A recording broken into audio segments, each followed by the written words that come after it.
ప్రభునందు ప్రియ సోదరి సోదరులారా, తెలుగు ఆన్లైన్ బైబిల్ కాలేజీకి చేరివచ్చిన మీ అందరికీ ప్రభువును రక్షకుడైన యేసుక్రీస్తు వారి కృపగల నామములో ప్రేమవందనాలు చెల్లిస్తున్నాం.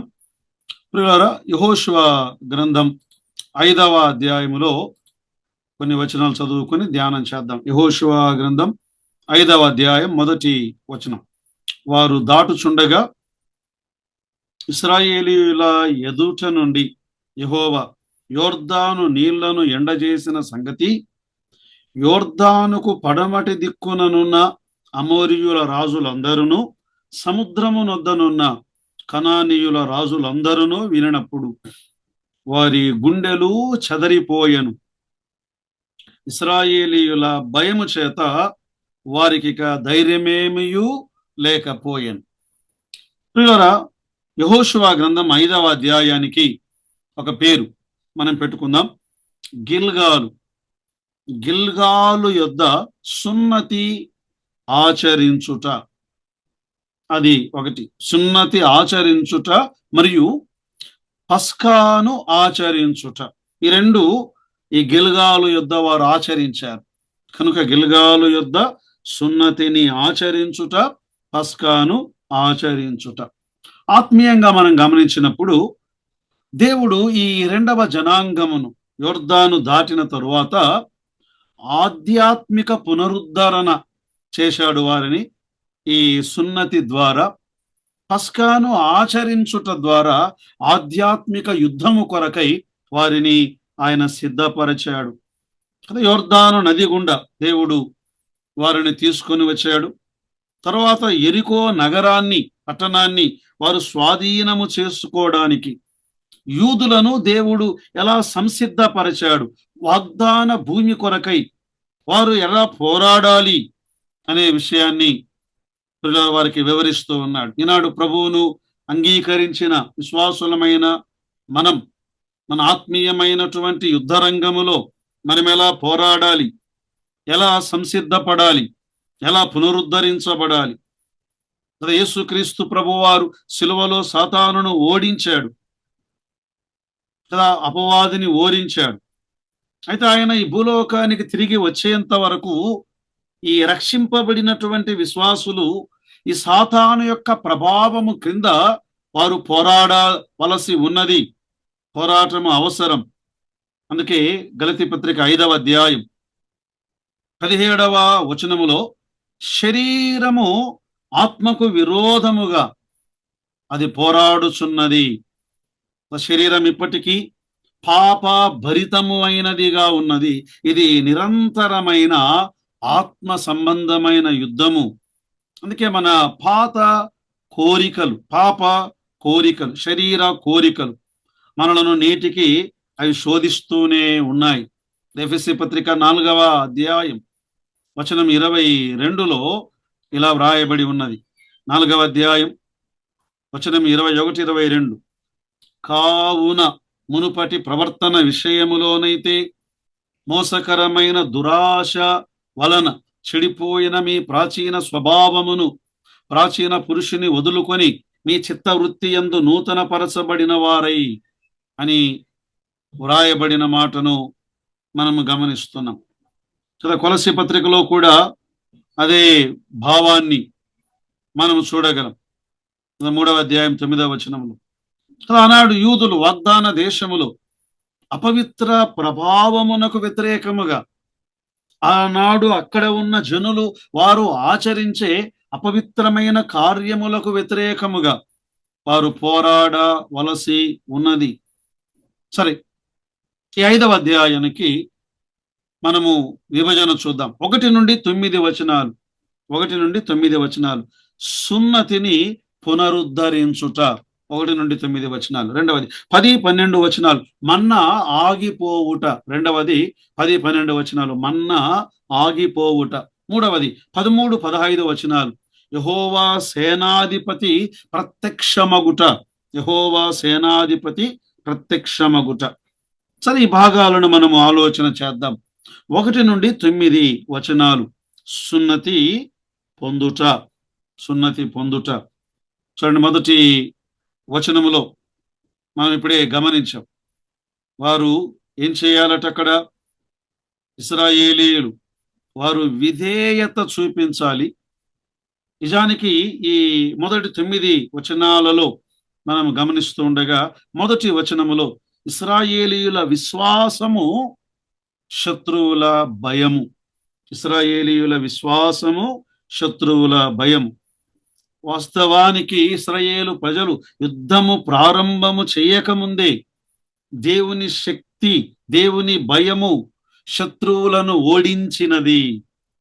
దేవుని శక్తి, దేవుని భయము శత్రువులను ఓడించినట్లుగా మనము చూడగలం. యొర్దాను నదిని ఆయన ఆపివేయడం దేవుడు చేసిన ఒక అద్భుతం. తర్వాత ఆ విషయాన్ని విన్న కనాను రాజులు భయముతో వారు నిండిపోయారు. భయముతో నిండిపోయారు. యొర్దాను దగ్గర జరిగిన ఈ అద్భుతమైన మార్గము ఇశ్రాయేలీయులకు మాత్రమే కాదు, కనానీయులకు కూడా సాక్షార్థముగా ఉన్నది. అన్యులకు కూడా సాక్షార్థముగా ఉన్నది. ఇశ్రాయేలీయుల సైన్యముల ద్వారా దేవుని తీర్పు మార్గములో ఉందని ఇదొక అదనపు హెచ్చరికగా మనము చూడగలం. అసలు ఈ భయాన్ని గురించి మనం ఆలోచన చేస్తూ ఉండగా, అసలు యెహోషువ గ్రంథం 2వ అధ్యాయములోని 9 నుండి 14 వచనాలు మనము చదివినప్పుడు అక్కడ ఈ యొక్క రాహాబు ద్వారా ఈ విషయాలు మరి విధేయతమై మా గుండెలు కరిగిపోయెను అనే మాటను మనం చూస్తున్నాం. మా గుండెలు కరిగిపోయాను కదా, వేగుల వారితో ఆమె మాట్లాడినటువంటి మాట కదా, వారి యొక్క రాజులకు ధైర్యము చెడిపోయింది. మాత్రమే కాదు, అక్కడున్న అన్యులు కూడా వారి గుండెలు కరిగిపోయెను. నిర్గమాకాండం 23వ అధ్యాయములో 27వ వచనములో కూడా దేవుడు ముందుగానే ఆయన దీనిని వివరించాడు. వాళ్ళ శత్రువులను దేవుడు ఆనాడు ఎర్ర సముద్రము దగ్గర ఫరో సైన్యమును ఓడించాడు. అదే దేవుని శక్తి యొర్దాను రాజులను కూడా ఓడించినట్లుగా మనము చూడగలం. వారి హృదయములను కరుగజేసెను. దేవుడు శత్రువులను ఓడిస్తాడని ఇశ్రాయేలీయులు ఏం కలిగి ఉండాలి? వారి విశ్వాసమును కలిగి ఉండవలెను. అన్యుల హృదయములు కరిగిపోయాయి. దేవుని కార్యం ఈనాడు కూడా ప్రభువు చేసినటువంటి అద్భుతమైన కార్యం కదా. మనం దేవునితో నడుస్తున్నప్పుడు కృత నిబంధన కాలములో శత్రువులు కూడా దేవునితో నడిచే వారికి భయపడేలా చేస్తానని దేవుడు ఆయన వాగ్దానమును చేశాడు. ఇది అబ్రహాముకి ఇవ్వబడినటువంటి వాగ్దానము. ఆదికాండం 12వ అధ్యాయం మొదటి 3 వచనాల్లో ఇశ్రాయేలీయులను వ్యతిరేకించే వారందరూ దేవుడు అబ్రహామునకు వాగ్దానము చేసిన శాపమునకు వారు లోనవుతారు. అయితే ఇశ్రాయేలు ప్రజలు ఏం చేయాలి? ఈ మొదటి వచనం ప్రకారం వారు విధేయతను చూపించాలి. దేవునికి కావలసినది విధేయత. ప్రియులారా, సమూయేలు మొదటి గ్రంథం 15వ అధ్యాయం 22వ వచనములో ఏమనుంది? ఒకడు సమూయేలు తాను సెలవిచ్చిన ఆజ్ఞను ఒకడు గైకొనుట వలన యెహోవా సంతోషించునట్లు ఒకడు దహన బలులను అర్పించుట వలన ఆయన సంతోషించున. ఆలోచించుము, బలులు అర్పించుట కంటే ఆజ్ఞను గైకొనుటయు, పొటేళ్ల క్రొవ్వు అర్పించుట కంటే మాట వినుటయు శ్రేష్టం. మాట వినాలి అంటే దేవునిని ప్రేమించాలి అని అర్థం. మార్కు సువార్త 12:33లో పూర్ణ హృదయముతోను, పూర్ణ వివేకముతోను, పూర్ణ బలముతోను ఆయనను ప్రేమించుటయు, ఒకడు తన్ను వలె తన పొరుగువానిని ప్రేమించుటయు సర్వాంగ హోమములన్నిటికంటేను బలుల కంటేను అధికం. ఆయన మాట వినుట, దేవుని మాటకు లోబడుట అనేది చాలా ప్రాముఖ్యమైనది. మంచిది. 2-3 వచనాలలో గిల్గాలు యొద్ద ఇశ్రాయేలీయులు సున్నతి పొందుట. గిల్గాలు యొద్ద ఇశ్రాయేలీయుల సున్నతి. చూడండి 2వ వచనాన్ని మనం చదువుకుందాం. యెహోషువ గ్రంథం 5వ అధ్యాయం 2వ వచనం 3వ వచనం. ఆ సమయమున యెహోవా రాతి కత్తులు చేయించుకొని మరలా ఇశ్రాయేలీయులకు సున్నతి చేయించుమని యెహోషువాకు ఆజ్ఞాపింపగా యెహోషువ రాతి కత్తులు చేయించుకొని సున్నతి గిరి అను స్థలము దగ్గర ఇశ్రాయేలీయులకు సున్నతి చేయించెను. సున్నతి రాతి కత్తులను తయారు ఇది ఇశ్రాయేలీయుల 2వ తరము వారికి చేయబడిన సున్నతి. 2వ సున్నతి కాదు ఇది. ఇశ్రాయేలీయుల 2వ తరం, 2వ తరము వారు అరణ్యములో జన్మించారు. వారు సున్నతి పొందినవారు కారు. ఈ సున్నతి అనేది దేవుడు ఆనాడు అబ్రహాముతో మాట్లాడినటువంటి మాట. ఆదికాండం 17వ అధ్యాయం 10 నుండి 14 వచనాల్లో దేవుడు చెప్పాడు, అబ్రహామా, నీవును నీ సంతతియు తరతరములు సున్నతి నిబంధన చేయించబడాలి.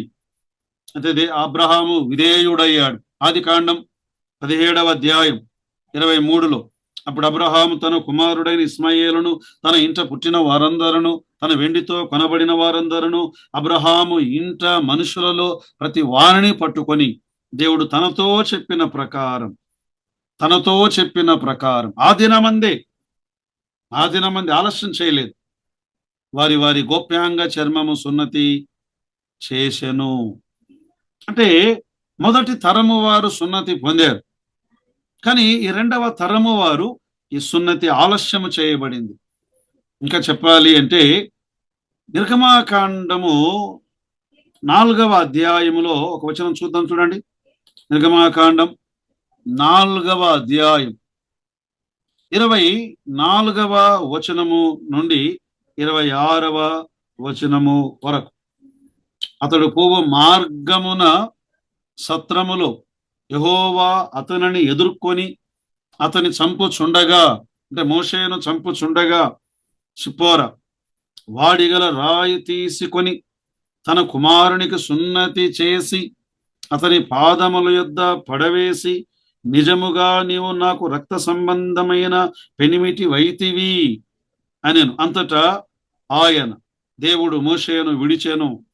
అప్పుడు ఆమె, ఈ సున్నతిని బట్టి నువ్వు రక్త సంబంధి అయిన పెనిమిటి వైతివి. మోషే ఈ సున్నతిని గురించి ఎరిగినవాడు. కాని ప్రియులారా, మోషే సిప్పోరాను ఆమె చేసుకునగా వారికి పుట్టిన కుమారునికి సున్నతి చేయబడలేదు. దేవుడు దాని విషయమే చంపజూచాడు. అయితే తిరిగి సున్నతి చేయబడగాని దేవుని నిబంధనకు వీరు విధేయులయ్యారు కదా. ఈమె అన్యురాలు, ఈ సున్నతి మన కుమారునికి అక్కరలేదు అన్నదేమో తెలియదు, లేదా మోషే నిర్లక్ష్యం చేశాడా తెలియదు. మోషే కుమారులకు సున్నతి చేయబడలేదు కదా, తన కుమారునికి సున్నతి చేసి అనే మాట. సిప్పోరా తన కుమారునికి సున్నతి చేసి. సున్నతి అనేది దేవుని వారు విశ్వసించిన విశ్వాసమునకు బాహ్యమైనటువంటి ఒక గురుతు, లేదా వారు విశ్వసించిన విశ్వాసమునకు వారు చూపించవలసిన విధేయతకు గుర్తు. ఈ మాటను చాలా మంది బాప్తిస్మంతో పోలుస్తున్నారు. ఒక ఆత్మీయమైన అన్వయం. వారు నమ్మారు, నమ్మడానికి ఒక బహిరంగమైన సాక్ష్యము, గురుతు బాప్తిస్మం. ఆయన మాటకు విధేయతను చూపుట. దేవుడు ఆయన కోరుకుంటున్నది ఏమిటి అంటే విధేయత చూపాలి. మన జీవితంలో కూడా ప్రభువును అంగీకరించాము అంటే రహస్యంగా మనము దాగి ఉండకూడదు. నీ జీవితంలో ప్రభువును అంగీకరించిన అంగీకారాన్ని, నీ హృదయములో ఉన్న విశ్వాసాన్ని బహిర్గతము చేయాలి. వారందరూ చూస్తూ ఉండగా ఆ చెకుముకి రాతి చేత, ఆ రాతి కత్తుల చేత వారందరూ చూస్తూ ఉండగా సున్నతి చేయబడాలి అని 2వ వచనములో మనము గమనిస్తున్నాం కదా. హృదయ సున్నతి. అసలు నిజమైన సున్నతి ఏదంట? ద్వితీయోపదేశకాండం 10వ అధ్యాయం 16వ వచనములో, కాబట్టి నీ హృదయాన్ని సున్నతి చేయించుకో అన్నాడు. మీరు సున్నతి లేని హృదయమునకు సున్నతి చేసుకోండి. ఇశ్రాయేలీయులారా, మీరు మెడవంచని ప్రజలుగా ఉన్నారు, మీరు ముస్కరులుగా ఉన్నారు. బాహ్యమైన సున్నతి మీరు చేయించి, అయితే హృదయంలో అంతరంగమైన సున్నతి లేనివారుగా మీరున్నారు. పిల్లరా, అందుకే కొలస్సీ పత్రిక 2వ అధ్యాయం 11వ వచనంలో, మీరును క్రీస్తు సున్నతి యందు అన్నాడు. క్రీస్తు సున్నతి యందు శరీరేచ్ఛలతో కూడా శరీర ఆ స్వభావమును మీరు విసర్జించి ఆయన యందు చేతితో చెయ్యబడని సున్నతి పొందితిరి. అది మన హృదయములను ఆయన సున్నతిని చేసినట్లుగా చూడగలం. తర్వాత 4 నుండి 7 వచనాల్లో సున్నతి పొందకపోవుటకు కారణం, ఎందుకు వారు సున్నతి పొందలేకపోయారు అన్నాడు. 4 నుండి, యెహోషువ సున్నతి చేయించుటకు హేతు ఏమనగా, ఐగుప్తులో నుండి బయలుదేరిన వారందరిలో యుద్ధ సన్నద్ధులైన పురుషులందరూ ఐగుప్తు మార్గములు అరణ్యములో చనిపోయిరి. బయలుదేరిన పురుషులందరూ సున్నతి పొందిన వారే, కానీ ఐగుప్తులో నుండి బయలుదేరిన తరువాత అరణ్యమందు పుట్టిన వారిలో ఎవరునూ సున్నతి పొంది ఉండలేదు. యెహోవా మనకు ఏ దేశమును ఇచ్చదనని వారి పితరులతో ప్రమాణము చేసెనో, పాలు తేనెలు ప్రవహించు ఆ దేశమును తాము వారికి చూపింపనని యెహోవా ప్రమాణము చేసి ఉండెను. గనుక ఐగుప్తులో నుండి వచ్చిన యోధులందరూ యెహోవా మాట వినకపోయినందున నశించు వరకు ఇశ్రాయేలీయులు 40 సంవత్సరం అరణ్యములో సంచరించుచు వచ్చిరి. ఆయన వారికి ప్రతిగా పుట్టిన వారు సున్నతి పొంది ఉండలేదు గనుక వారికి సున్నతి చేయించెను. ఎలయనగా మార్గమున వారికి సున్నతి జరగలేదు.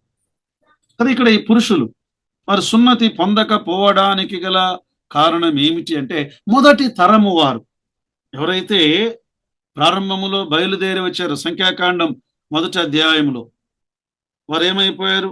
వారందరూ ఈ 40 సంవత్సరములు ఈ అరణ్యములో వారు రాలిపోయారు, అరణ్యములో వారు చనిపోయారు. మాత్రమే కాదు, వీరు అరణ్యములో 40 ఏండ్లు వారు సంచారము చేస్తూ ఉండగా ఏనాడు కూడా పస్కా ఆచారమును వారు ఆచరించిన వారు కారు. అందుకే దేవుడు వీరికి ఆయన సున్నతిని ఆయన చేయిస్తూ ఉన్నాడు.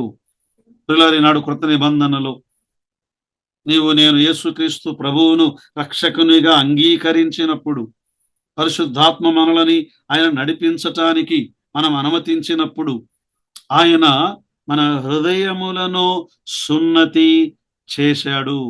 మన హృదయములను ఆయన సున్నతి చేశాడు.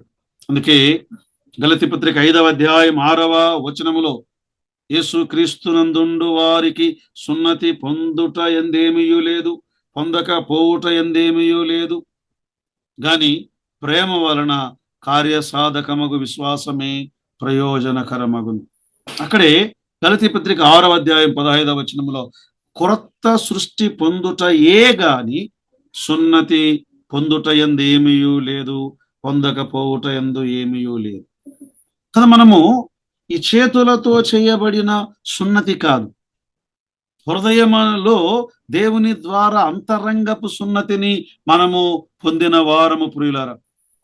కదా, రోమాపత్రిక 2వ అధ్యాయం 26లో, కాబట్టి సున్నతి లేనివాడు ధర్మశాస్త్రపు నీతి విధులను గై కొనిన ఎడల అతడు సున్నతి లేనివాడయుండియు సున్నతి గలవాడుగా ఎంచబడును కదా.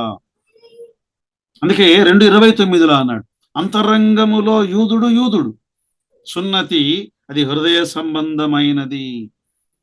హృదయ సంబంధమైన సున్నతిని మనము పొందిన వారము. అందుకే దేవుడు అన్నాడు, హృదయములలో సున్నతి, హృదయములలో సున్నతి.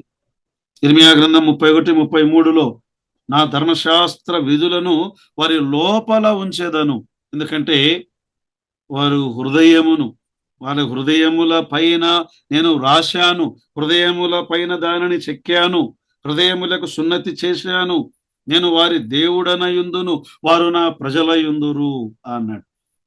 ఈనాడు కూడా పరిశుద్ధాత్మ దేవుడు ఆయన మనలను ఈ విషయములలోనికైనా నడిపించువాడు.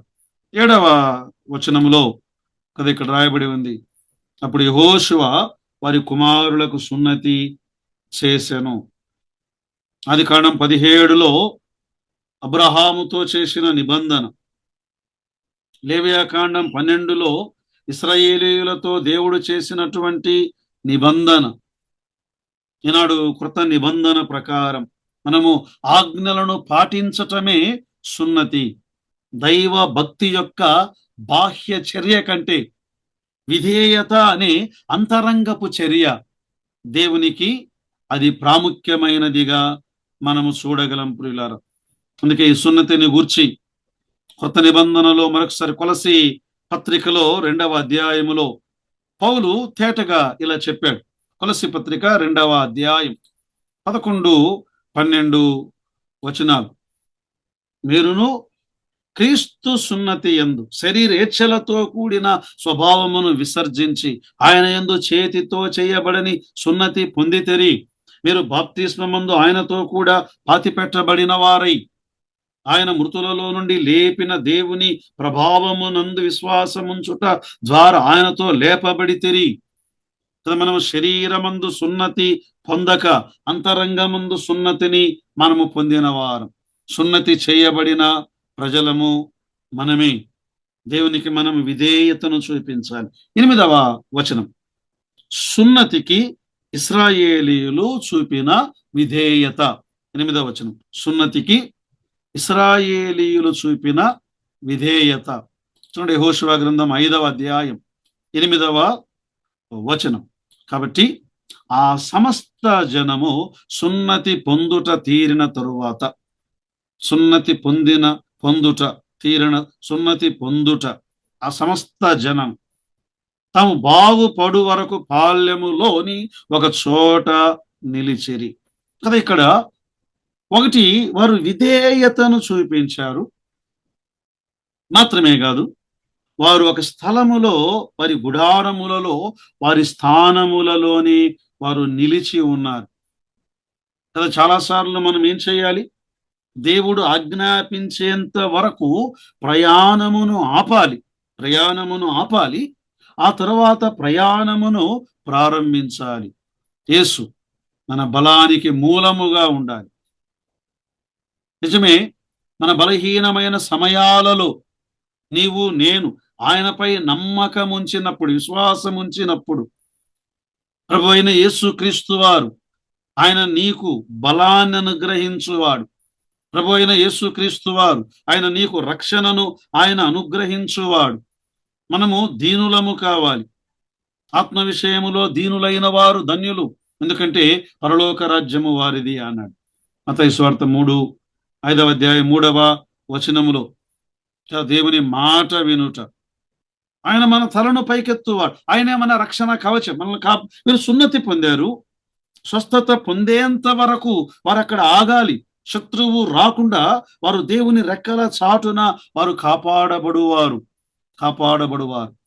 అందుకే ఆయన కొరకు పోరాడే ముందు, దేవుని కొరకు పోరాడే ముందు, యుద్ధం ఉన్నది ముందు, ఎరుకో సైన్యమును ఓడించాలి, ఎరుకో పట్టణమును జయించాలి, ఎరుకో రాజులను జయించాలి. ఆయన కొరకు పోరాడే ముందు దేవుని సమయము కొరకు వేచి ఉండుట దేవుని నడిపింపులో ఒక భాగం. త్వరపడకూడదు, వేచి ఉండుట. దేవుని కొరకు పోరాడేవారు వేచి ఉండుట, ఆయన కొరకై కనిపెట్టుట. సరే, 9వ వచనములో దేవుడు ఇశ్రాయేలు ఇలా అవమానము దూరము చేయుట. 9వ వచనములో, అప్పుడు యెహోవా, నేడు నేను ఐగుప్తు అవమానము మీ మీద నుండకుండా దొర్లించి వేసి ఉన్నాను అని యెహోషువతో అనెను. అందుచేత నేటి వరకు దాని పేరు గిల్గాలు అనగా దొర్లించి తిని. దేవుడు ఇశ్రాయేలీయుల అవమానమును ఆయన అలా దొర్లించి వేశాడు, దూరం చేశాడు, తొలగించి వేశాడు. ఆ నిందను ఆయన తొలగించినట్లుగా మనము చూడగలం. గిల్గాలు, రోల్డ్ అవే అన్నారు. ప్రియులారా, మన జీవితాల్లో కూడా మన విశ్వాసం, మన పూర్వ పాపములను ఆయన దొర్లించి వేశాడు. దేవుడు క్షమించాడు అని దేవుని క్షమాపణలో మనం విశ్వాసమును కలిగి ఉండాలి. దేవుడు వారి పరివర్తన, దేవుని ప్రజలు దేవుడు అనుగ్రహించు వాగ్దాన భూమికి వారు సరిపోవాలి అంటే వారు ఐగుప్తులో నుండి విమోచన పొందిన వారు కావాలి. వారు ఐగుప్తును విడిచిపెట్టిన వారు కావాలి. దేవుడు నిజమైన వాడు అని ఆయనను గుర్తెరగాలి. ఆయనకు మొదటి స్థానమును వారు అనుగ్రహించాలి. దేవుని ఆజ్ఞలకు వారు విధేయులు కావాలి. వారి జీవితాల్లో ఒక క్రమమును ఏర్పరచుకోవాలి. దేవుని యందు వారు విశ్వాసమును ఉంచాలి అనే మాటను మనము గమనిస్తాం. గిల్గాలు తొలగిపోయెను. దేవుడు నీ పాత పాపములను ఐగుప్తు అవమానం, ఐగుప్తులో ఏ అవమానము పొందారో, మీరు దేవుని ప్రజలే, అబ్రహాము సంతానమే. ఐగుప్తులో వారు అవమానమును పొందారు. దేవుడు అవమానమును ఆయన దొర్లించి వేశాడు. అవమానమును ఆయన క్షమించి వేశాడు. మాత్రమే కాదు, దేవుడు అవమానమును ఆయన మరిచిపోయాడు. ఈ రెండింటి విషయములో దేవుడు ఆయన నమ్మదగినవాడు. యోహాను మొదటి పత్రిక 1వ అధ్యాయం 9వ వచనములో మనము పాపములను ఒప్పుకుంటే ఆయన మన పాపములను, మన సమస్త దుర్నీతిని ఆయన క్షమించువాడు. ఆయన నమ్మదగినవాడు, నీతిమంతుడు. పిల్లరా, ఆయన దొర్లించినటువంటి విషయాలు. ఒకప్పుడు మనం ఎవరం? ఎఫెసీ పత్రిక 2వ అధ్యాయం 11-12 వచనాల్లో. కాబట్టి మునుపు ఐగుప్తు అవమానం, శరీర విషయములు అన్యజనులు, శరీరమందు సున్నతి చేయబడిన వారి చేత సున్నతి లేని వారు అనబడిన వారు, ఇశ్రాయేలీలతో సహపౌరులు కానివారు, పరదేశులుగా ఉన్నవారు, వాగ్దాన నిబంధన లేనివారు, పరజనులుగా ఉన్నవారు, నిరీక్షణ లేనివారు, లోకమందు దేవుడు లేనివారు, క్రీస్తుకు దూరస్తు. ఈ అవమానమును ప్రభు ఏం చేశాడు? ఆయన దొర్లించి వేసెను. హెబ్రీ పత్రిక 10వ అధ్యాయం 17వ వచనములో ఆయన అన్నాడు, నేను వారి దోషమును క్షమించదను, వారి పాపములనిక ఎన్నటికి జ్ఞాపకము చేసుకొనను అన్నాడు. బ్రహ్మపత్రిక 8:1 అన్నాడు. కాబట్టి ఇప్పుడు క్రీస్తు యేసునందున్న వారికి ఏ శిక్షా విధియు లేదు. క్రీస్తు యేసులో ఉన్న వారికి ఎలాంటి శిక్షా విధి లేదు. గిల్గాలు, నిందను తొలగించుట అని గమనిస్తున్నాం.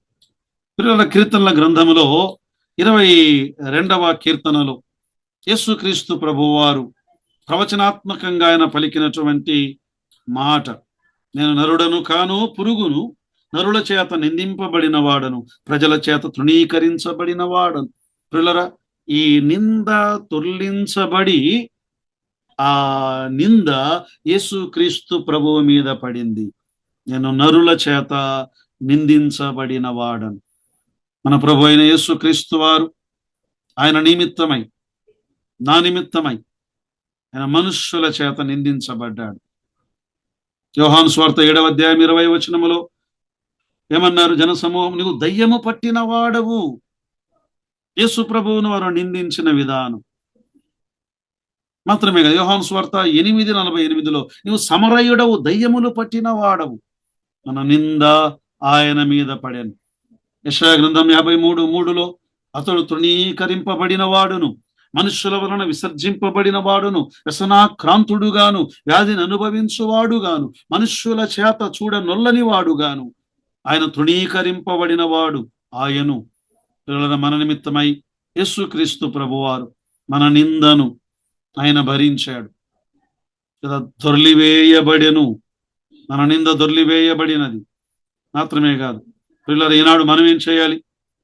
హెబ్రీ పత్రిక 13వ అధ్యాయం 12వ వచనంలో, కావున యేసు కూడా తన స్వరక్తము చేత పట్టుకొని ప్రజలను పరిశుద్ధ పరచుటకై గవిని వెలుపట శ్రమ పొందెను. 13వ వచనం. కాబట్టి మనం ఆయన నిందను భరించుచు శిబిరము వెలుపలికి ఆయన యుద్ధకు వెళ్ళుదము. పిల్లల, ప్రభు మన నిందను భరించి ఉండగా, అంటే ఆయన మన నిందను దొర్లించి వేశాడు. ఈనాడు ప్రభువు కొరకై నిందించబడుటకు, ఆయన కొరకై జీవించుటకు పరిశుద్ధాత్మ దేవుడు మనకు కృపను సహాయమును దయచేయునుగాక. ఆమేన్.